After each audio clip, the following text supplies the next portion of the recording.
आप देख रहे हैं अल्फा डिफेंस हिंदी में आपका स्वागत है। आज के इस वीडियो में हम लोग बात करने वाले हैं एलसीए तेजस की थर्ड प्रोडक्शन लाइन के बारे में, जहां से पहला तेजस एयरक्राफ्ट निकल चुका है। अगर ये डेवलपमेंट नॉर्मल सर्कमस्टेंसेस में आता तो हम लोग इस चीज को सेलिब्रेट कर रहे होते, लेकिन क्योंकि इस एयरक्राफ्ट प्रोग्राम के साथ में इस समय कुछ हिकअप्स हैं, इस वजह से ये एक बहुत बड़ी न्यूज नहीं बनेगी। इनिशियली एचएएल की तरफ से कहा गया था कि अक्टूबर में 2 एयरक्राफ्ट भारतीय वायुसेना को डिलीवर कर दिए जाएंगे, और जब ये 17 तारीख के इवेंट की न्यूज निकल कर आई थी तो एक पर्टिकुलर न्यूज़पेपर की तरफ से एक न्यूज छाप दी गई थी, जिसमें कहा गया था कि 17 तारीख को 2 एयरक्राफ्ट भारतीय वायुसेना को डिलीवर किए जाएंगे। हम लोगों ने उसी समय ट्विटर पर कहा था कि हम लोग कोशिश कर रहे हैं कि इसको वेरीफाई किया जा सके, क्योंकि हमारे हिसाब से ये न्यूज एक्यूरेट नहीं है। हालांकि 17 तारीख का इवेंट नासिक में हो रहा है और हमारे पास जितने भी कॉन्टैक्ट्स हैं वो सारे के सारे बैंगलोर बेस्ड कॉन्टैक्ट्स हैं। अनफॉर्चुनेटली हम लोग किसी भी तरीके से इस न्यूज को वेरीफाई नहीं कर पाए थे। अब ये चीज क्लियर हो गई है कि नासिक में जो इवेंट होने वाला है वहाँ पर इस लाइन से निकलने वाला पहला तेजस बनकर तैयार हो गया है, और इसी तेजस मार्क 1 एयरक्राफ्ट को लेकर कल इवेंट होने वाला है। इंटरेस्टिंग चीज ये है कि यहाँ पर एक HTT-40 की भी लाइन बन रही है, जो इस एयरक्राफ्ट की दूसरी असेंबली लाइन होगी। लेकिन इस एयरक्राफ्ट की थर्ड असेंबली लाइन क्यों इंपॉर्टेंट है उसको भी समझ लीजिए। इस समय बैंगलोर में एलसीए की 2 असेंबली लाइन है, जो 8 aircraft per year roll out करने में सक्षम है। पहली असेंबली लाइन से ऑलरेडी एलसीए मार्क 1 और मार्क 1 रोल आउट किए जा चुके हैं, और दूसरी असेंबली लाइन जो बाद में बनी है वहां से भी एलसीए मार्क 1 रोल आउट किए जा चुके हैं।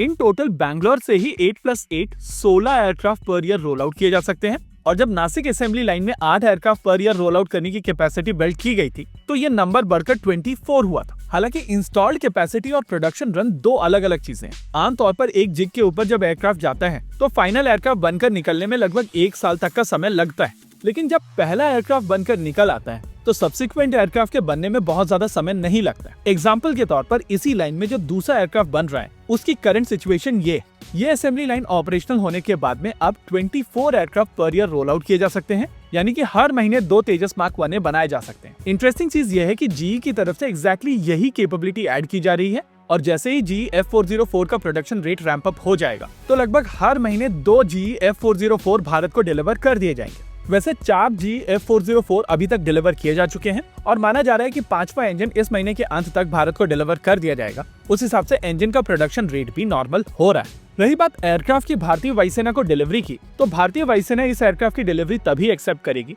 जब यह एयरक्राफ्ट सभी तरीके के weapon systems, electronic warfare equipment और सेंसर्स को पूरी कैपेसिटी में ऑपरेट कर पाएगा। लेटेस्ट रिपोर्ट के हिसाब से ये सारी चीजें क्लियर हो चुकी हैं एक्सेप्ट BVR मिसाइल सिस्टम। इसी साल फरवरी में जब एलसीए मार्क 1 के साथ में BVR missile system test fire की गई थी तो मिसाइल सिस्टम के साथ में सही रिजल्ट्स नहीं आए थे। परेशानी ना मिसाइल सिस्टम की है ना एयरक्राफ्ट की। इस एयरक्राफ्ट के ऊपर इस समय जो एसा रेडार यूज किया जा रहा है वो इजरायली ओरिजिन का है, और जो radar guided missile system use की जा रही है वो अस्त्रा है, जो भारत की अपनी खुद की मिसाइल सिस्टम है। ये दोनों ही सिस्टम बाय डिफॉल्ट कंपैटिबल नहीं है, क्योंकि दोनों अलग अलग ओरिजिन के हैं और अलग अलग आर्किटेक्चर के ऊपर काम करते हैं। लेकिन अब इस इंटीग्रेशन के लिए एक सॉफ्टवेयर पैच इंस्टॉल कर दिया गया है, और अब इस नए सॉफ्टवेयर पैच के साथ में ये मिसाइल सिस्टम टेस्टिंग के लिए दोबारा भेजी जाएगी। इस बात के पूरे चांसेस हैं कि ये टेस्ट सक्सेसफुल हो, और इस बात के भी पूरे चांसेस हैं कि शायद ना भी हो। लेकिन जैसा कि हम लोग लगातार पहले से कहते आए हैं कि इस इंटीग्रेशन से प्रोडक्शन पर किसी भी तरीके का इम्पैक्ट नहीं पड़ेगा। हाँ, इम्पैक्ट पड़ेगा इंडक्शन के ऊपर।